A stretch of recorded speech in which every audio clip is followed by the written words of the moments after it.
अस्सलाम वालेकुम वरहमतुल्लाहि वबरकातुहू। एक साहब मालूम करते हैं कि मुफ्ती साहब, क्या दुल्हा नापाकी की हालत में हो और उसका निकाह हो जाता है या निकाह नहीं होता, या लड़की नापाकी की हालत में हो, हैज़ की हालत में हो तो उसका निकाह हो जाता है या नहीं होता है। देखिए, इसका जवाब ये है कि निकाह तो हो जाता है, लेकिन नापाकी की हालत में वो दोनों क्यों हैं। चलिए, लड़का क्यों है नापाकी की हालत में। बड़े अफसोस की बात है, उस दिन खुशी का दिन है और लड़का उस दिन भी, अपने निकाह वाले दिन भी गुस्ल नहीं कर रहा है।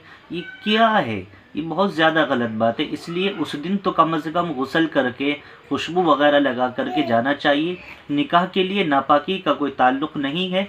निकाह के लिए जो शराइत है वो 2 गवाहों का होना, वकील का होना और लड़की और लड़के का इजाब व कबूल होना, ये है निकाह के शराइत, और इससे निकाह हो जाता है। लेकिन नापाकी की हालत में अगर वो दोनों हैं तो ऐसा नहीं होना चाहिए, इससे बचना चाहिए।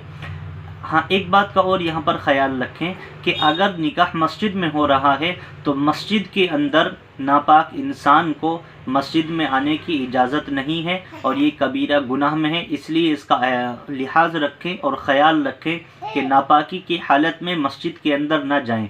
हाँ, अगर मैरिज हॉल में, फार्म हाउस में निकाह हो रहा है तो वहाँ पर निकाह हो सकता है, निकाह की इजाज़त है।